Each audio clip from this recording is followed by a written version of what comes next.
Hi folks, and welcome to Playing Indies. I'm your host for today, Cass, and this evening I've been joined by Kevin Giguère? You got it on the first try. I got it on the first go. But, some of you guys may know him as alias DragonSlumber, who's the brains behind tech support Error Unknown. So thanks for joining me, Kevin. It is absolutely my pleasure, and peace into all of the people out there in the Playing Indies land. So would you like to take a moment to introduce yourself properly? Absolutely. Well, as you've said, my name is Kevin Giguère. I'm an indie game developer. I've been developing indie games since 2012, and I've been doing this full-time since 2017. I just recently released Tech Support Error Unknown, a game where you play the role of a tech support specialist. We're going to talk a little bit more about that a little later. But this is my third commercial game that I've released, and I'm super excited about it. I love the game. It was something very different, and that's kind of the name of the game. When it comes to me, I love to make games, and I love to make a lot of really different games and a lot of different genres in general. So sounding like you're already a bit battle hardened. Oh yeah, all right. I've seen it all. Well, probably not. All right. So in a nutshell, what kind of game are we talking about here? Okay, so Tech Support Error Unknown is a game where you play the role of a tech support specialist. You're presented with this Windows-style environment. It's kind of you have your web browser, you have your emails, you have all access to all of your software, and you're part of this mega conglomerate which is. Oh no, I forgot the name of it. How can I forget the name of my own game? Just go with Evil Core. Just like, it's Evil Core. Exactly. Kazar, there you go. Hey. I've only said it like a billion times before. But you're working for this company, Kazar. They're getting attacked by a hacktivist group called Indigo. You get to choose, okay, do I want to work with Kazar, work with Indigo, or do something else entirely? The police gets involved, your brother needs money, so there's all of these story threads that you can choose to pursue.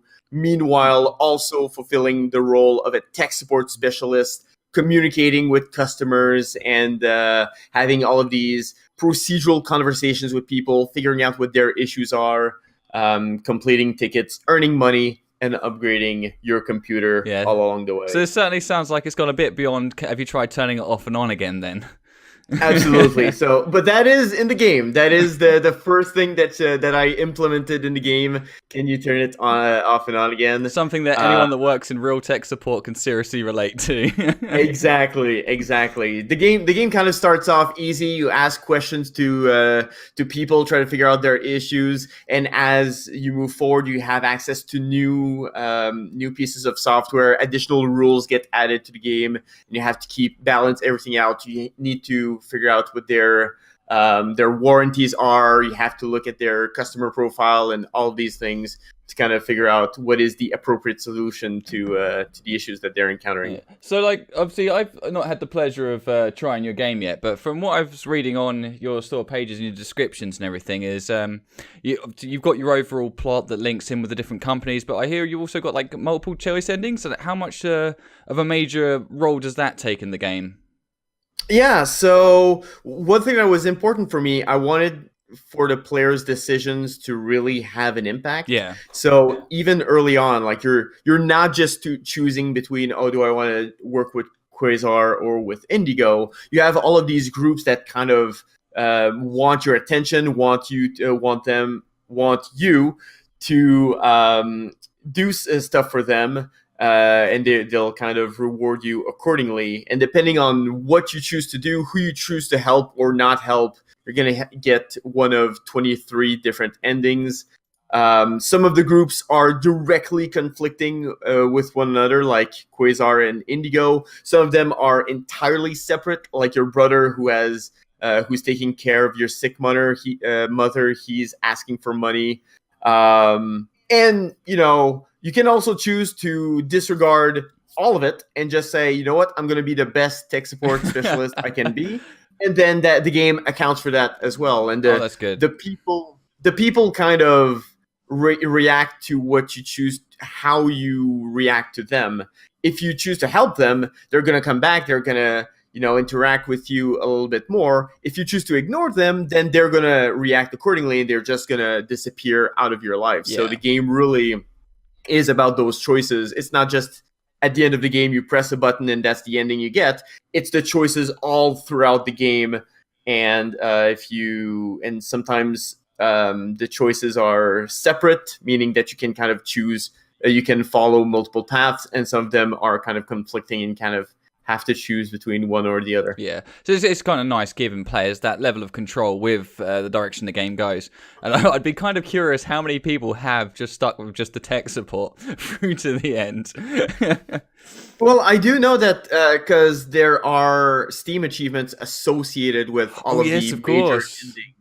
So I think that was actually one of the bigger endings, like, to be honest. You got to love it. You give players this elaborate control, these overarching stories, and they go, "No, mate, I just want to fix some computers." Yeah, but at the same time, like because of the way Steam is set up, I don't know if maybe it's through a second playthrough, a third playthrough, and they just happen to go, well, I've now done the main thing. I want to try it out without the without the story. And I also think, I think that says a lot about the game as well, that I wanted to make a compelling story and have all of these choices for players, but I wanted the core gameplay to work as well. And I think the fact that people are pursuing that, I'm just going to do tech support stuff, I'm just going to complete as many tickets as I can and upgrade my system and do all of these things, and that people are still pursuing it and seemingly enjoying it, I think that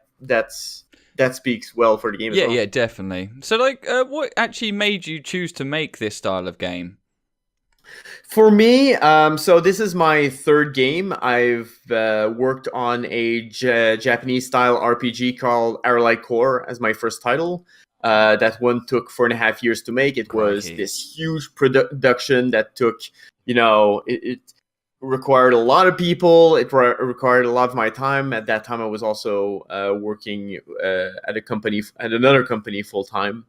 Yes, it becomes hard to squeeze in the time, especially on a big project like that. Exactly. And for my second title, I knew that I wanted to go for something a little bit smaller, so I made a runner racing game called Astral Traveller with a friend of mine, and that one took about. I worked on it for about 7 months overall, and as those two titles came out, I knew that my next title I would most likely be working on my own, and I knew that I wanted to make something that would really stand out on Steam, because to be perfectly honest, my first titles didn't exactly perform to the heights that I was expecting. They were a little bit of a disappointment there. So they're obviously quite competitive markets, aren't there? And there's a lot of people putting stuff out there. And as a smaller dev without the same kind of presence as the bigger games, you're going to get pushed to the bottom rung, aren't you? So it's not an easy area for you to try fight your corner in. Absolutely. And when you take, there's a lot of games that kind of approach the same types of themes. So the first game was a medieval style Japanese RPG. There's a lot of those. The second one was a futuristic style racing game. There's a lot of those. So it's not to say that those games, like the games that I worked on, didn't have their own unique aspects to them. And I'm really proud of what I came out with. But at first glance, they might not stand out as much as something that is just completely out there and completely weird. And that's kind of what I wanted to do. I wanted to have a theme that hasn't been explored before, something that when people hear about it, they kind of do the double take and go, wait a minute, tech support? That's a game? What is that? And by having it be a game that is kind of presented in this operating system style, visually, it wasn't going to be too intensive. So for me personally, I could do it. I could create that visual style myself. I didn't need to invest a lot of money into buying assets. So that was a plus. As far as the story goes and whatnot, that's something that was really important. I feel like a lot of stories that are out there, it's either you end up at the end of the game. That's when you make your choice and you choose the red button or the blue button. Yeah, Mass Effect Or 3 style. yeah, exactly. Or even Deus Ex. I love Deus Ex. I'm a huge fan of it. But at the end of Deus Ex Human Revolution, and spoilers, there are literally 3 buttons. Literally. And that button choice is what determines the end of the game. That's basically what Mass Effect 3 did. But like, oh, Yeah. yeah. So you've gone for more of an original Deus Ex approach. That's very disappointing, and I wanted to kind of have it be a lot more. I wanted to approach it in a more organic way, approach the ending in a more organic way. But I also didn't want to have, like, if I talk to you, that doesn't immediately affect my relationship with the other person. And oftentimes in games, it's a choice between person A or person B, and if you like person A, then person B is going to hate you, and vice versa. I didn't want to do that, so I wanted to have it be a little bit more organic, where different people come to you, and sometimes there are those things where, oh wait, you've been doing this, therefore those people are going to react to you accordingly. But sometimes that's just not the case, and you have a conversation, and you can build up multiple relationships or not do that, and that'll determine the ending of the game. So that was kind of my approach with tech support, kind of taking a lot of these elements, these preconceived notions that a lot of games kind of bring in, and trying to elaborate on that in the way that I felt had been lacking thus far. Oh, excellent. So, obviously, we've spoken about your previous games before, but how long have you been working on this project itself? So, tech support started in October of 2017, and it's released on February 27th, 2019. So it's been a good year and a half of core development. And we're coming up with an update soon, a big update, which by the time this is posted, I'm going to guess that it'll already be out. But we're coming out with leaderboards, the Endless Challenge mode, and there's going to be 6 different leaderboards where people have to complete as many tickets as possible with different parameters to kind of rank higher on the leaderboards. And also Zen mode, actually, which is the opposite. You can't lose in Zen mode. You just complete tickets at your leisure, and so that's really for the people that just want to do the tech support. exactly. Yeah. So kind of adding a little bit more to the game, keeping bringing more to the people of what they might be looking for. Yeah. So was this originally? I'm getting my words in a jumble. Was this always planned as just a PC release, or were you aiming for, or do you plan to aim to release on other platforms? I have given consideration for consoles. Obviously, because it's an operating system, the first thing is it's really convenient with a mouse.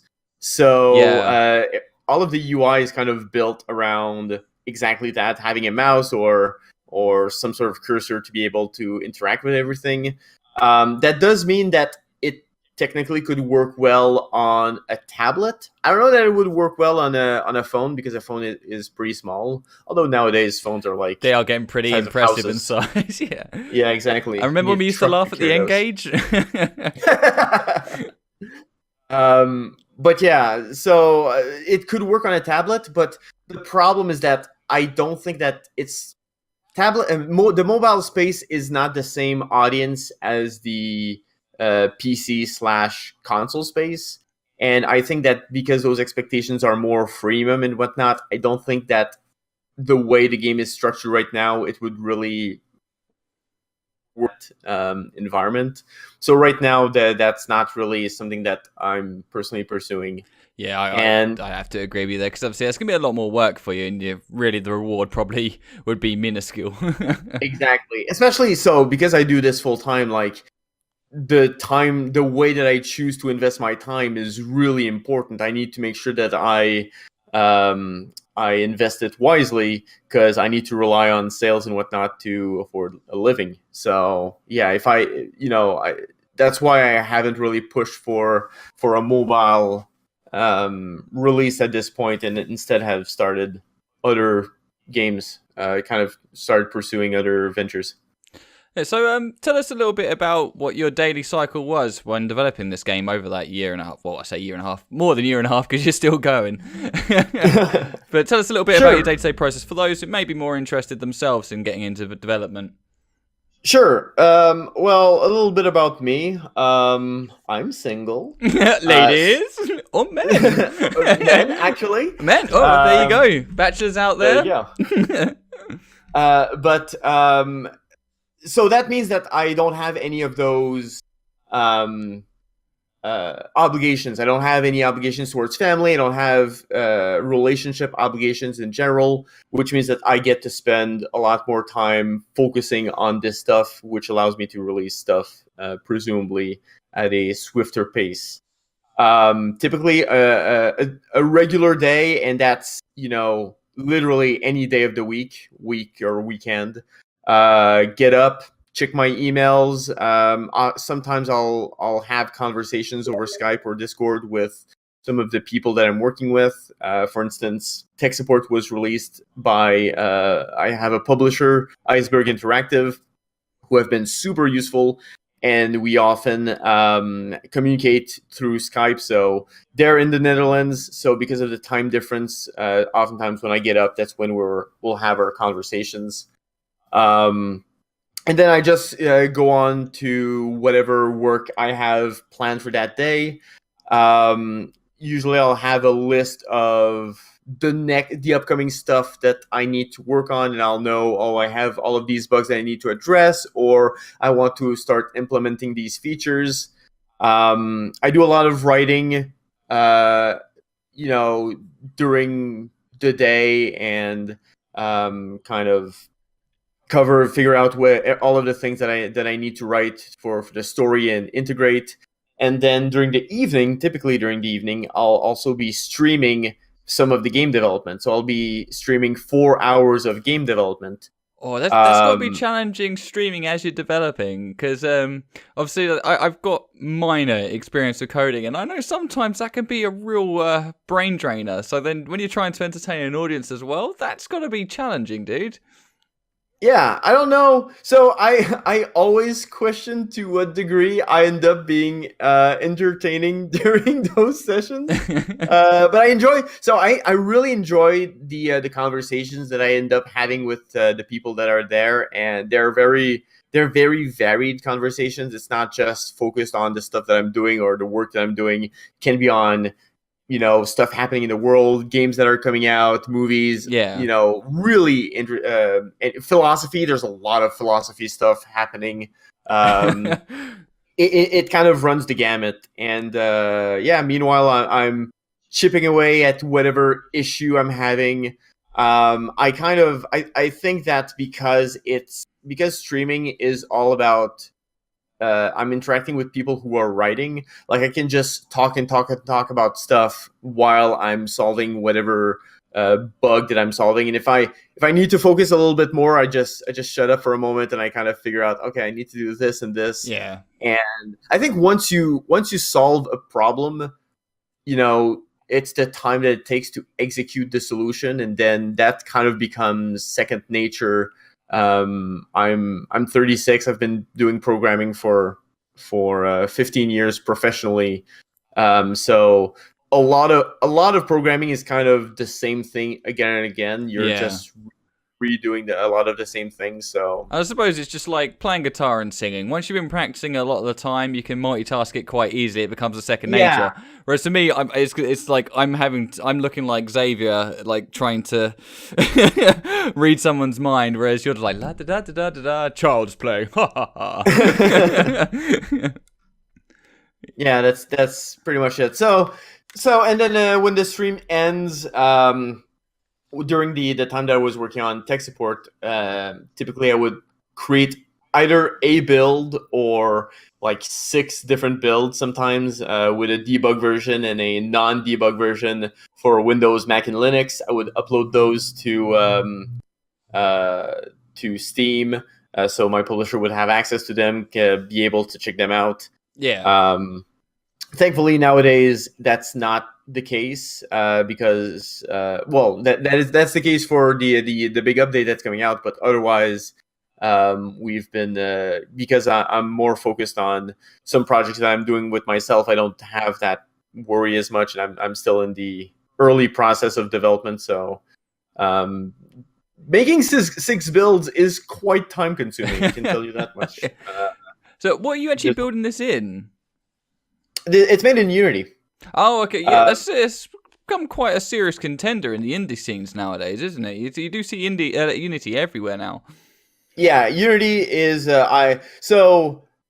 Unity is great. It's not perfect. There's never going to be any system that is perfect, but for me, Unity has a lot of versatility. I made a 3D runner racing game. I made a menu-driven adventure management game with tech support, and I'm currently working on a card game. I'm working on a 3D action game, all in Unity. So I love the versatility. I love the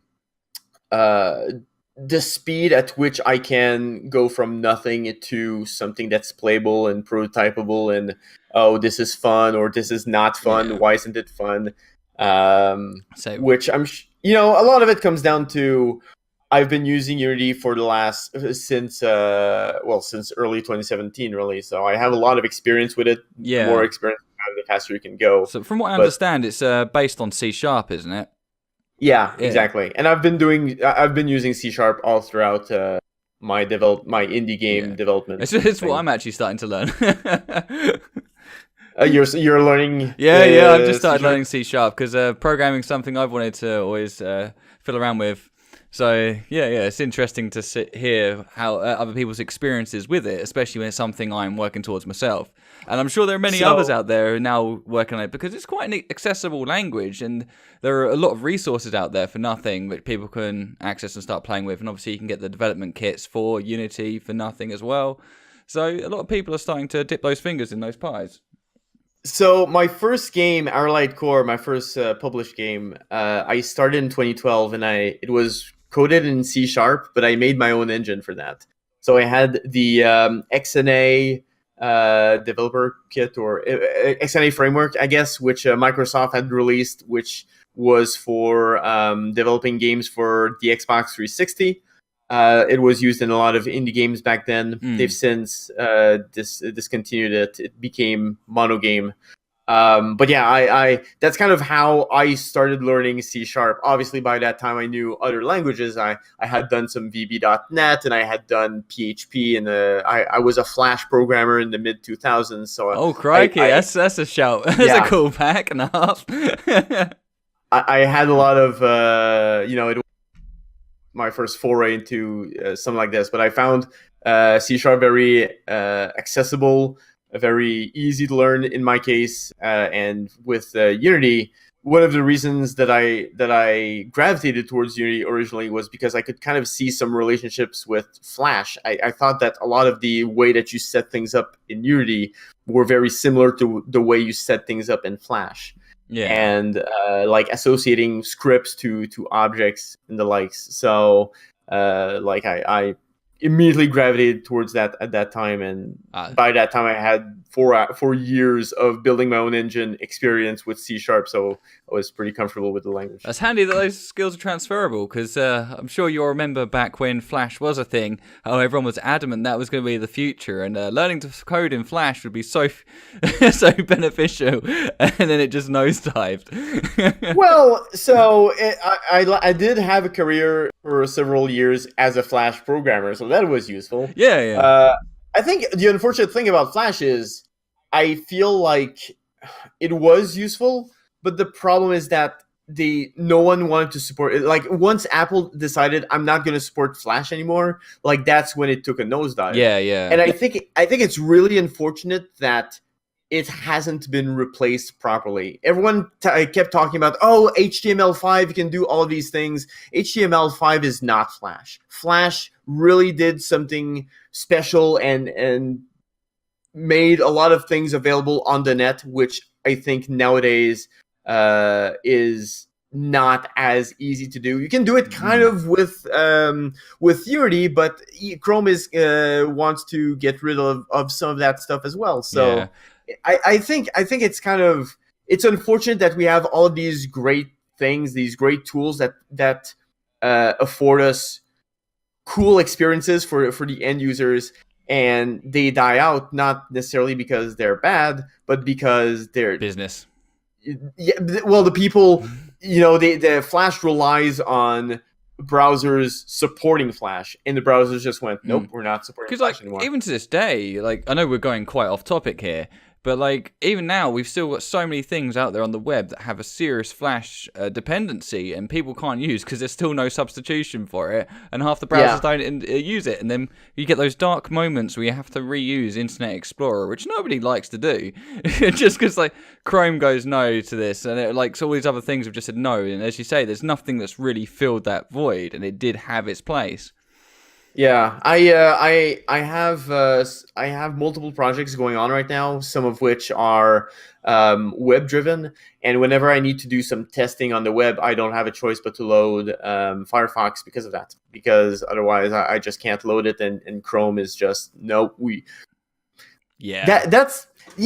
think that's kind of really unfortunate, and we're gonna go way off off the rails. Yeah, we're proper off the grid now, so we'll finish this bit and we'll reel back a little. But I think one of the unfortunate things about a monopoly is that I would argue that Chrome does have a monopoly, and yeah, definitely. They kind of decide, well, this other company, this other technology lives, and this other technology dies, and I think it's really unfortunate when they're approaching it with, this is what we want, okay, but Yeah, and plus because they're pretty much paving the way for a lot of browsers nowadays. Obviously, where Internet Explorer first was that first one to really get out there, now Chrome is the lead in the field, and other browsers are just trying to replicate what Chrome is doing. So pretty much they're all just jumping on board with the same kind of style. Yeah. But anyway, let's reel ourselves back.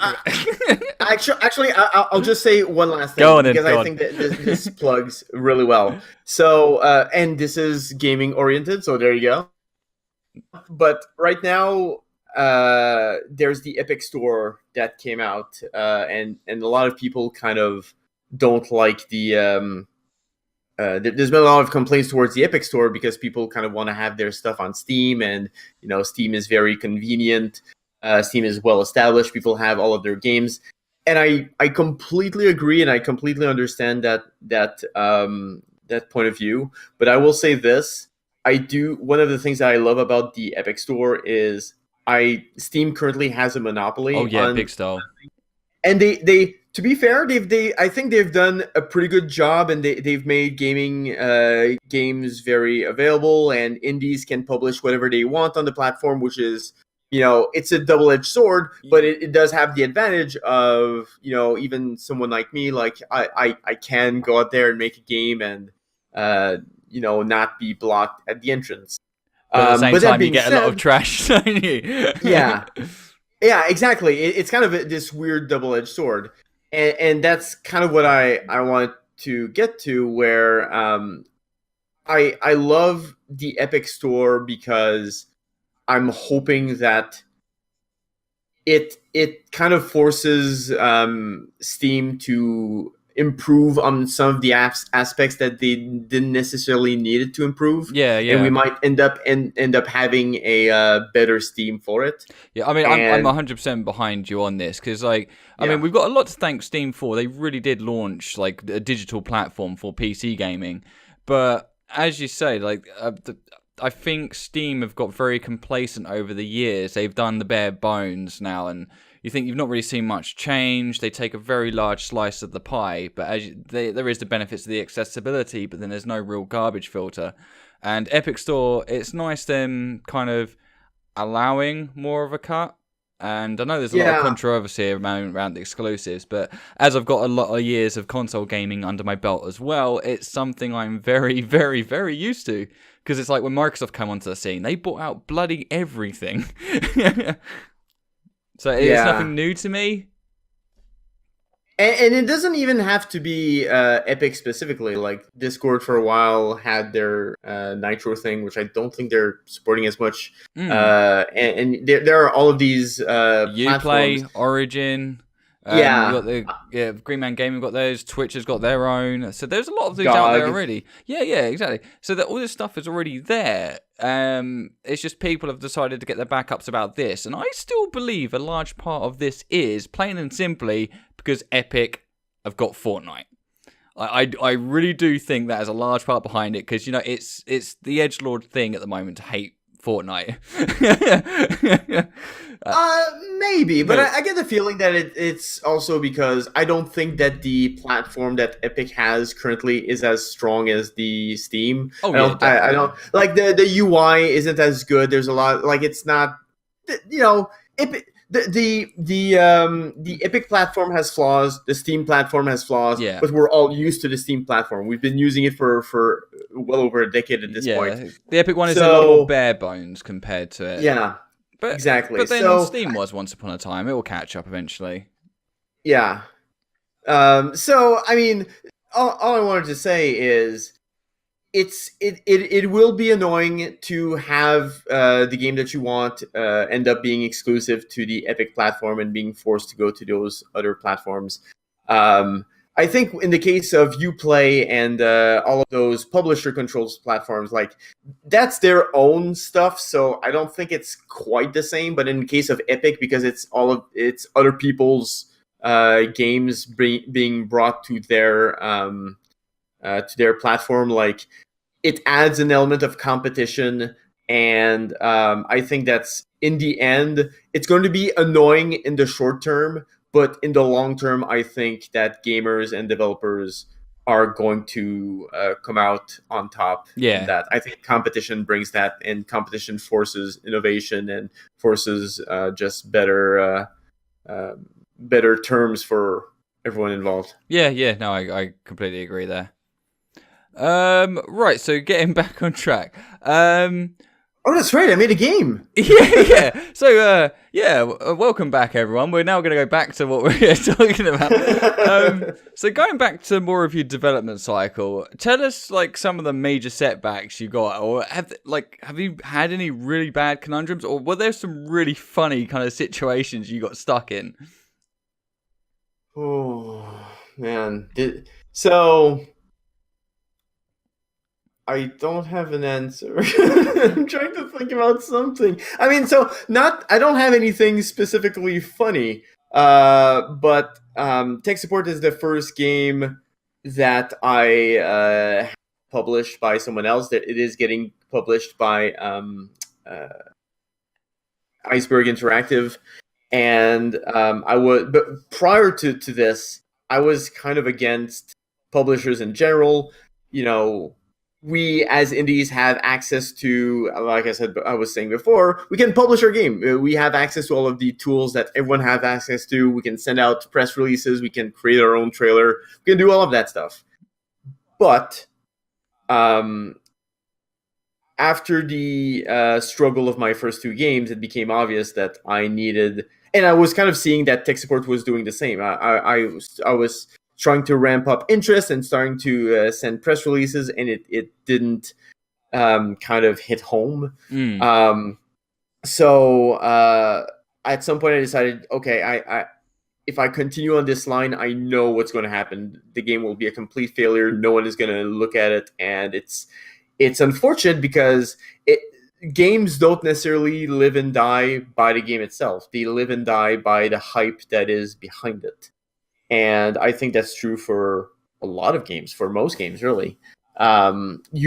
people will buy the stuff that they're exposed to, the stuff that they're familiar. That's why having it played by influencers, having it played by news outlets, covered by news outlets, like that makes such a big amount of difference. So and to be able to get into that inner circle, sometimes it's not enough to have the right message. You have to have the right messenger. You have to have the right people behind you to have that clout of saying, no, this is worthwhile. Go check it out. And I had a trailer that I had produced in early 2018, and I thought it was a pretty good trailer. It's still up, and it didn't. It wasn't really picked up. We sent up press releases. We sent up all these things. No one really talked about it. And then in August, I was signing with Iceberg Interactive, and then we kind of re-announced the game, and then we sent out the same trailer. We didn't even create a new trailer, and then suddenly people were picking it up, and I was covered in I think it was PC Gamer. And then nice. by other platforms, Rock Paper Shotgun covered us later on. So all of these opportunities came because obviously I will take some of the credit. Like, I think tech support is a pretty cool game, and you need to have a cool product to show, something that's innovative and different, and give them a reason to cover it. But unfortunately, that didn't seem to be enough. Yeah, and sometimes having the influence or reach of someone bigger or with more influence and reach can also kind of help give you a running start, as it were. Just a matter of having people that are dedicated to doing exactly that, as opposed to me, who has to do the marketing, and then I need to code the game, and I need to design it, and if there's bugs, as indies, we have to wear all of these hats, but as it turns out, there's only 24 hours in the day, regardless of who you are. So, that's one of the big advantages that I found with publishers. And as the game has launched, and I can't really say what the sales numbers are, but they're much better than my other games. And I definitely have zero regrets on that decisions, and I kind of encourage other devs to do the same. I know it's kind of like indies. Publishers are kind of a bad word in general. Like, people don't like them, and they like the thought of, oh, the indie that kind of struggled and did it and blah blah blah. But you have to put food on the table, and you take the measures that you need to reach the success. Do you feel part of the reason why the negativity around developers now is more kind of due to the fallout of higher profile, like AAA publishers? Sorry, I got my words mixed up then, didn't I? Yeah. Do you feel like part of the issue is due to the publicity around the kind of, shall we say, evil, air quotes evil, AAA publishers that have caused a lot of commotion of late, that's now trickling down onto other, maybe smaller, even good publishers? I think that could be part of it, sure. Like, when people think about publishers or developers, really, they're going to tend to think about the people really at the top and the people who are the most high profile. And the reality is that people don't like to think about game development as a business, but it is, right? It's sustaining jobs, it's sustaining families. Like, people are relying on it for their income. It's and the people, the publishers at the top, like, that's what they are. They're businessmen. They're trying to create a game, and they want to. No one wants to make a bad game. Everyone wants to make a great game, but they also have the additional consideration of it needs to be a profitable game. Yeah. Investors need their money back. People have got to live as well. Yeah, exactly. So, and I'm not gonna say, oh, every decision that they make is the best decision in the world, and it's all, some of it is cold, some of it is, for very personal reasons, and that's quite another thing. But I think that there can be a tendency to kind of see things through a bit of a rosy tinted glasses, and sometimes the reality isn't there. It is quite different. Like, most games, the vast majority of games do not make back their budget. Like, 90% of games don't make back the money that is invested, the time that is invested in it. And that's true for the people at the top.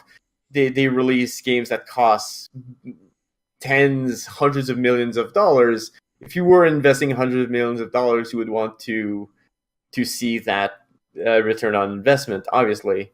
And I think it's because it's an industry that is very passionate. We're very passionate about games in a kind of a unique way, even amongst filmmakers. I don't think that the passion of the audience is quite the same. It resonates in the same way as the passion of gamers, core gamers at least. And I think because of that, there is this difficulty to reconciliate the reality of it's passion, it's artistic, we get to make what we want, and it's this amazing experience that makes me feel things, and the corporate reality of it needs to make money, we need to we can build careers out of this. And to I've heard it a lot that I think in some cases people don't kind of recognize that making games is difficult. It's a lot of time. It's very draining. I recently saw a statistic that saw that it was saying that there are as many people who have released one game, or as many companies, let's say, that have released one game than companies who have released multiple games. And I think that's very kind of telling of how grueling the industry can be and how difficult it is to sustain yourself and make a career out of it, let alone when you're an indie developer and you don't have all of those resources. I imagine for a lot of people, the first one is a serious eye-opener. Yeah, and it was for me. Like, after Arelite Core, I definitely took a lot of measures. I started my second project a few months before I finished Arelite Core. And I was working with someone, so my partner was doing the bulk of the work at that time. It was kind of an agreement that we had. But already at that point, I knew that I can't make another game like Arelite Core because it's not a sustainable model. It'll bankrupt me. And it was just very mentally draining to do all of those things. I was managing a team, I was doing the programming, the design, and I'm still doing these things, but I think I'm approaching the scope of the project is more realistic to a single player than that project ended up being at that time. So yeah, there's all of these, like, and when that's another unfortunate thing, I think, where, when I'm talking about tech support, this is getting really, we're getting real on this. The first episode of Playing with Indies, or yeah, we've gone well off topic. We've covered all sorts of bases. I know. We'll just keep rolling with the punches. Yeah, exactly. I mean, so and at the end of the day, like I was saying, I think the audience, the core audience, or just people in general, they love to hear about the industry, and they love. I think they love to hear about it. I mean, I was going to move into after we finish this bit anyway. I'm going to move more into talking about like a little bit about yourself, as well as some tips you can give to people. So if people stay tuned, we will come on to that eventually. But yeah, carry on. Yeah, apparently 2 hours from now, when I'm done with all of the stuff I have to say. Yeah, set your alarm. I completely forgot my train of thought, unfortunately. But yeah, my bad. it is a business, and it is. I think it's important to say that it's okay to be an artist and to not be a starving artist. Those don't necessarily have to go hand in hand. And when I chose tech support, I there are some things that I want to do with it. There are some themes that I want to address. There are some preconceived notions that I wanted to fight, not just in the way that it's designed, but even in the storylines and in the characters that you have. Like, I wanted to make recognizable, but I also wanted to buck the trend and have people think, oh yeah, this, and kind of make them feel, kind of question a few things, I guess. Right. So the project came out necessity in a way, but that doesn't mean that you don't have the artistic freedom to kind of express a lot of those other elements, and you can have the balance of both worlds at that point. Right, so one quick one just to wrap up the actual discussion on your game itself, because, by the way, folks, that's what we were here originally to talk about. But, like, after this, we'll go on to talking about some advice you have. But if there's one thing you could go back and do differently on tech support, what would it be? If you could go back in time and do one thing different, what would it be? I don't know specifically what I would do differently, but I can tell you that one thing okay. Actually, I nailed it. I'm fine. Dust that shoulder. Yeah. Well, no. So sometimes the problem is that it's not so much that I wish I had done this differently. It's more that I wish I had the resources to do this differently. Yeah. And that's kind of the unfortunate situation where sometimes that something might be an issue, and you tech support is a game with a lot of text, a lot of dialogue. It has 50 to 60,000 words in it. Yeah. So it's absolutely massive. And one thing that I wish is that for it to have more. And it's not vanity or anything. To be bigger. But I feel like some of the way dialogue was expressed and some of the conversations, some of the things that were reacted to. I would have liked to have more diversity in some of that stuff. Yeah, 100% understandable. So it's not even adding more characters. It's more like the ability to flesh out everything. We actually had issues when we launched. The game launched in English, German, and Chinese. And we had issues with the other languages. And that's a lot of translation as well with that many words. Exactly. It's a lot of words. So it's a game with procedural dialogue. So people say things and they kind of use synonyms. It's not just a specific text, but it's meant to be very fluid, and the way that they talk needs to change. But from one language to another, that can be very difficult. Yeah. English to German, I imagine, is easier because we've got similar language origins. But I imagine the Chinese must have really been a challenge. Yeah. So I don't speak German or Chinese, but as the game came out, like, it became obvious that there were a lot of issues with those other languages that I kind of feel it's one of the bigger things that I will keep in mind with future projects with localization. Better addressing those things, and we've done our best kind of post-launch to address the issues that those other languages had, and improve upon the German version, improve upon the Chinese version. And I think now it's a lot stronger than it used to be. But obviously, like that, those early days were not great. They were not the best experience for those people, and that's very unfortunate. And it's everything is a learning experience, right? Yeah, it was my first time working with a localization team, and kind of I'll know better for next time, I guess. Know better or dodge it altogether. Well, yeah, I'm actually not. So it really depends. Tech support is a dialogue and text-driven game. I think for a game that's not as dialogue heavy, like translated in 20 different languages, it's fine. You're just translating. Yeah, but as you say, with it being procedural dialogue as well, that's just becomes a nightmare. You really for jumped in the involved. deep end with that, didn't you? Yeah, you went full in. But it's a lot of it that we end up having, and for the other games, I didn't necessarily have the opportunity to translate them. Arelite Core was another game that had a lot of dialogue in it, being a JRPG. But with tech support, I had a publisher, so the things that it afforded included better localization and a lot of other things as well. So it comes down to what are the options on the table that I actually can access. Right, so let's cool this down for a little bit, because obviously that's probably been quite a lot for people to take in. So let's just have a little chat about you quickly. We're just going to go a bit off topic. Let's talk video games. So finally, yeah, finally we can go off topic. yeah, because that hasn't happened so far. So tell me, it's like, what is your favorite video game of all time? Come on, let's just go straight in there. What is the number one?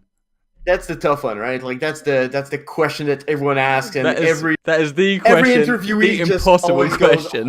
Goes, yeah, I don't know. You know what? Tech support error known. It's the best game. Everyone out there should go buy it. All right, I'll tell you what. Let's just rearrange it a little bit. It's like, let's go with not something that I've made. Yeah, let's go with what's some of the most influential video games for you growing up. Then, what were some of your favorite childhood ones? The ones that really made you want to get into game development yourself. Sure. I grew up with an NES and an SNES. Oh yeah. So I'm a huge fan of retro gaming in general. I think a lot of those games really they were games that were immediate. Like you put the cartridge in, you press power, you press start, and you play. You're immedially playing. Are we talking about the same NES here? Well, yeah. I'm thinking you're missing a few ejector. Put it back in. Oh, yeah. A few times. Put it back. Okay, sure. Yeah, but no. That aside, yes. Jokes aside, yeah, I get where you're coming from. Carry on. But you don't have a billion logos. You don't have all of these screens. Like you can just go in and play. Yeah, and that's one of the things that I personally look into that I want to do with my games. Like I want people. That's why I always make logos skippable at the start of the game. I just want people to be able to go in and play the game and not have to worry about it. You know? Anybody that does that who's in development, you are a hero. Yeah. Yeah. So I love those games. Chrono Trigger for the SNES is a fantastic game. It's a fantastic Japanese style RPG. One of the reasons why I wanted to make a JRPG for my first title. It's very story driven, but it's not grindy like a lot of other JRPGs of the era tend to be. A lot of them you have to do a lot of fighting and level up, and that's all you're doing. In Chrono Trigger, you always feel like you're moving forward in the story, which definitely one of the best JRPGs from our childhood, and I'm sure there are many people out there that agree. Yeah. I love puzzle games. I don't feel like people know it as well as they should. Antichamber, which is I've heard of, but I've never had the pleasure. It's a first-person puzzle game where it's in a non-Euclidean environment. So when you travel through the environment, if you backtrack, you might backtrack into something else entirely that is not the place that you came from. Oh, interesting. And there are some stuff like you can cross portals, I guess, and so they kind of travel to different. Like the sense of environment is very very different from most navigations. So I absolutely love that game. Made by a single developer, Alexander Bruce, I want to say. So I think it's been interesting to actually see a lot of fairly recent indie titles that were made by a single person. Undertale, pretty much a single person. Stardew Valley, pretty much a single person. I think it speaks volumes as to the tools that are available and the passion of especially now. Obviously, you've got so many assets out there you can already purchase, or like with obviously with object-oriented programming becoming the forefront of a lot of this, it's a lot quicker to develop, and you've got a lot more tools for the single person to use. I think it's great for non-programmers because of that, because non-programmers can kind of dive into it and create their art, and there's going to be some scripting and whatnot, but the tools are a lot more accessible than they used to be. For the opposite, for programmers who need art, I think it's a lot more difficult because it's something that's visually the same will stand out a lot more than something which is played the same. Multiple first-person shooters are going to kind of have the same controls, and no one minds about that. But if it looks the same, it kind of has that same feel, or literally the same assets, then people are going to complain about that. And I think that's kind of one of the unfortunate realities about being a programmer, really. Right, so we've spoken childhood favorite with Chrono Trigger, which, like myself, I was a massive fan of. And do you remember Shining Force? Yeah, wasn't that on the Genesis? That was Mega Drive to us, but yeah. Oh yeah. But yeah, that was on the Genesis. Like, yeah, some of those. Oh, I miss those kind of RPGs. We've had Antichamber, another one, which was. It wasn't very recent, but it was a little while back, wasn't it? 2013, I believe, or something around that time.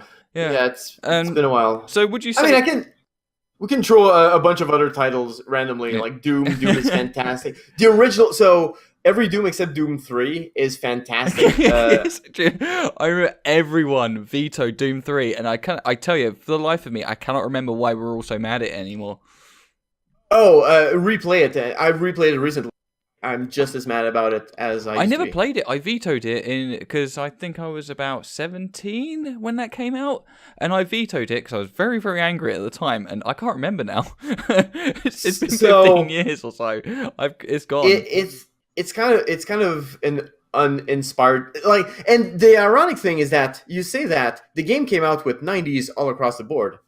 Like, the reviews were fantastic for Doom 3 back in the day, and it's not a great game. It is super linear. Yeah, it's a all my quarter friends shooter. are really angry at it. It like it's not engaging. Enemies are not engaging.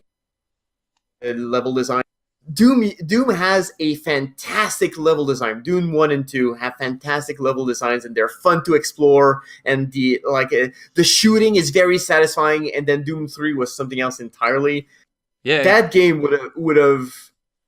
I think it might not have done as well if it wasn't called Doom 3, but I think that game should not have been called Doom 3. It should have been called something else, because it doesn't feel like a Doom title. So I could still quite happily go back and play the first Doom, even to this day. And Doom 4. I mean, Doom 4 is fantastic as well. I love Doom. Push forward combat. It kind of forces you to go into enemies and attack. Like, obviously, from my perspective, I love game design. Yeah. And I love the pacing of Doom 4, which is very, like, it forces you to be aggressive in a time when there were a lot of games that were cover shooters, which was more defensive. So, that's kind of something that I absolutely love about those titles. Let's talk recent titles then. Have you had a favorite so far this year or towards the fall of 2018? Yes. Would you like to elaborate? Yeah. Well, I would. I'm trying to remember what it was. Yes, I have. Next question. Yes. I'm trying to remember, because I don't. Every Sunday I play. I play games on my stream, so I cover like 4 to 5 different games within a span of 4 hours. It's a lot of indie titles, but a lot of sometimes modern titles as well. And I'm trying. Oh, Crosscode. There you go. So Crosscode was amazing. Crosscode is kind of this RPG style thing, but it's an action RPG. So it's a little bit more like Zelda. Yeah. It has a little bit of a parkour thing where you're jumping from thing to thing, but it's in 2D. But it works. It really works well. Oh, you're leveling up your character. You have your grid. It is a fantastic game. Absolutely loved it. Dead Cells, really great game as well. Yes, Dead Cells was amazing. Yeah. So I would say I'm going to name those 2 games specifically, which I thought really, in both cases are indie titles, and in both cases are fantastic representations of their genre. And I think that everyone should try those games. Yeah, definitely. Dead Cells I've heard mentioned a lot. That's definitely one to check out. I mean, I'm a massive fan of the Metroidvania scene, so coming across Dead Cells, which kind of took the elements of that and added extra layers to it, it was definitely refreshing. Crosscode, though, I'll definitely have to check that one out. Thanks for the suggestion.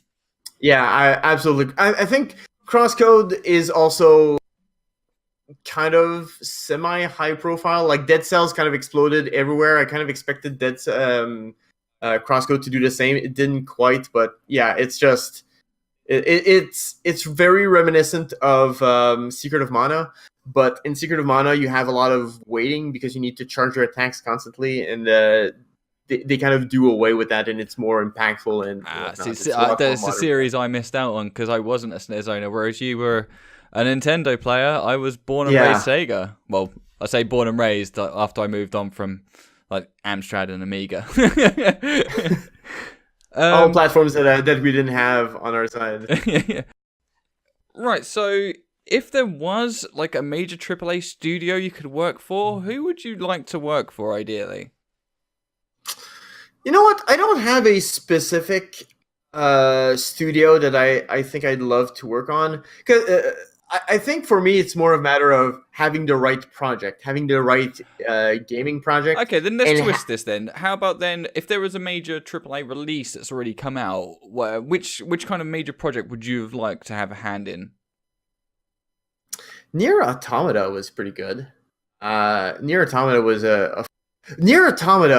a great. I don't know if it's considered AAA because on one hand it is released by Square, but on another it's published by Square, but it's developed by Platinum Games, which is technically not AAA, but they have a lot of resources, so let's call them at least some levels AA. of A. Yeah. I think Nier Automata is a great game. It was a really really fun game. I think the hackings, there's a lot of stuff in that game. There's hacking, there's shoot 'em up sections, there's all of these things. Yeah, it's got a very diverse gameplay. Yeah. I think the one thing that's kind of and also the story, the characters are interesting, the robots are interesting, the music in that game is phenomenal. 100%. That is one of the best parts of it. The soundtrack to that game is phenomenal. I think the one unfortunate thing is that it looks very samey because you kind of end up always in this one downtown area that is very nondescript. It does have quite a last gen feel to it, doesn't it? Yeah, that's kind of its biggest weakness. I think the location where it is set everywhere is kind of very nondescript and generic, which is really unfortunate considering all of the other stuff that really stands out in that game and all of the places that it managed to shine. Did you play the previous Nier title? I did not. See, it might be a hard one to go back to, but if you enjoyed a lot of the story and the character building and that, I would also recommend going back and trying the first one. It's on PS3 and 360, and it's a bit of a harder title to track down now, but I'd really recommend you try that out as well. It had the same thing. It got a lot of heat because it didn't look very pretty, but the way the story unfolded and continued to unfold, because once you completed the game, you'd restart 50% of the game, and you'd work through again, and you'd see different perspectives. And the way the whole story unfolded was something that it was amazing. It wasn't something you saw very often either. But the game got crapped on because it wasn't pretty enough. Because people just went, "Oh, Square, how could you do this to us?" And I'm like, they published it, you numpties. They didn't make it. Because obviously, you know what people are like. They see Square and they go, "If this isn't Final Fantasy, you're dead to me." Yeah. Did it play well? It was the hacky slashy got a little bit stale, but the story does carry it. For me, okay, I'm gonna make a very controversial statement right now. Far away. Everyone who knows me knows this about. I don't like Dark Souls. I really don't. That's like fair Dark enough. Souls. I think Dark Souls doesn't look great, and also it doesn't control great. And for me, that doesn't look great. I could kind of look past that, but the fact that it controls kind of very specifically, I really don't like. So I mean, when I'm playing games and when I'm figuring out what I want to play, that's one of my major things. I want to make sure that the controls are really on point. I feel it took 4 games for that, 'cause I am a Dark Souls player. How dare most you people are. But I felt it took until Dark Souls 3 before they properly mastered the feel of it. And obviously there's a lot of spotlight on Dark Souls and Bloodborne and Sekiro now, and they're so hard. It's like, please go play Ninja Gaiden or something. I mean, they're basically a rehearsal, aren't they? Those games. But that's the thing. Okay, but the same people who say they're so hard might not play Ninja Gaiden either. Yeah. Right. So, and it's just glorified cock measuring. It's what it really is. for me, that's one of the things I wish those games did. I wish those games provided the option of not being as hard and not being as ruthless. And we're touching on a very controversial subject at the moment, aren't we? Because obviously Sekiro really kicked that off of the whole, should these games have an easy mode or not? For me, Cool. as a developer, I'm always of the opinion that it's not my job as a developer is not to tell the player how to have fun. My job is to provide an environment in which they can enjoy themselves and they can pursue it in the way that they want. That's why I provide all of these threads and the choice to not pursue these threads in my game, because I'm not here to tell the player what to do. The player should be able to do whatever they want. It's also true for difficulty. Some people want to play and be challenged and feel rewarded. Some people just want to go out and explore and do all of those things. Yeah. Those things do not need to be mutually exclusive. And I really I do take issue when developers go, no, this is the only way to enjoy my game and whatnot. I think that's sad, and I think that's kind of arrogant. I think that's and a lot behind also, it. A lot behind the player backlash from it, I believe, is a lot of arrogance and stuff. Because yeah, exactly. I come from a healthcare background, and one point I try to make to people is it's not just about, oh no, you're not good enough at this game, so you shouldn't be able to play it. In this day and age, when we're getting a greater spotlight on mental health and disabilities and stuff, it's about making a game accessible to a larger audience. It isn't just a case of, oh, well, you're not good enough. Sometimes allowing these extra modes means more people that can play. It's like, I've got a friend at games, he's only got one arm. And obviously, if it's got too much, if it's too complex, they're unable to play it. And it shouldn't be oh, well, sorry, that was tough crap, you should have grown two arms. It's about making it accessible to everyone, allowing everyone a chance to experience this product you've created, and it doesn't take anything from the experience. I mean, having an easy mode on the game doesn't mean, oh no, well, it's just not the same game, because you can still play the hard mode. You don't lose anything by that existing. You don't have to touch it. Devil May Cry, human mode, Devil Hunter mode, Son of Sparta mode. Do any of those having the lower difficulties take anything from that experience? They don't, not at all. You just play on the one that's comfortable to you, and other people should be allowed this option.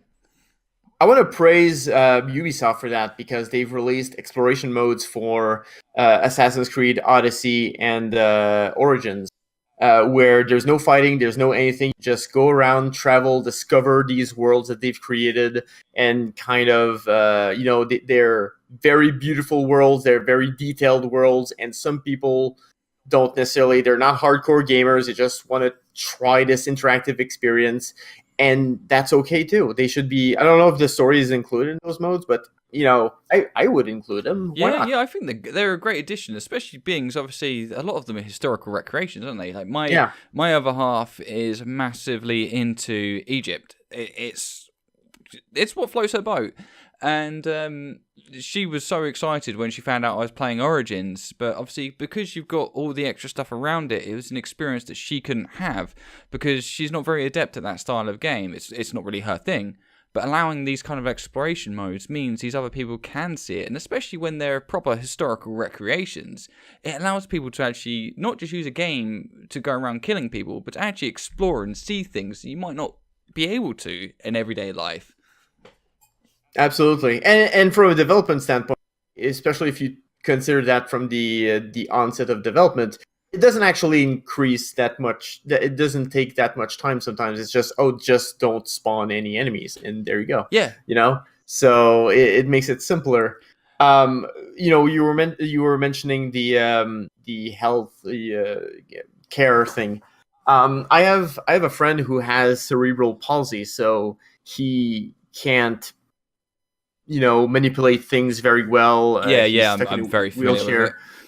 And he actually contacted me after hearing about tech support. Because of his condition, there's a lot of games that he can't play. He can't play a platformer, for instance, because that requires jumping and moving at the same time. So that is unfortunately beyond what he can do. So he ends up playing a lot of management games, a lot of stretch games, stuff that you can do with the mouse, because those are available to him.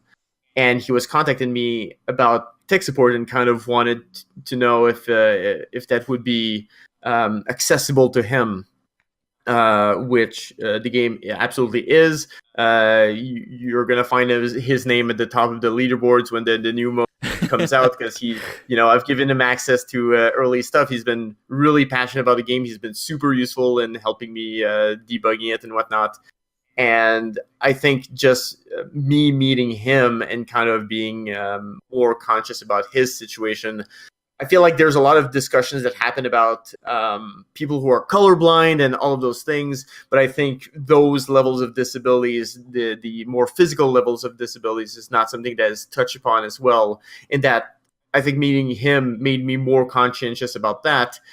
And it did make me want to try to find solutions, design solutions to those types of things. How do you design Devil May Cry for a person who can't work well when it comes to like holding down a button, or he can't do a combo? How do you design a game like that for people like that? You know, people with those limitations. How do you play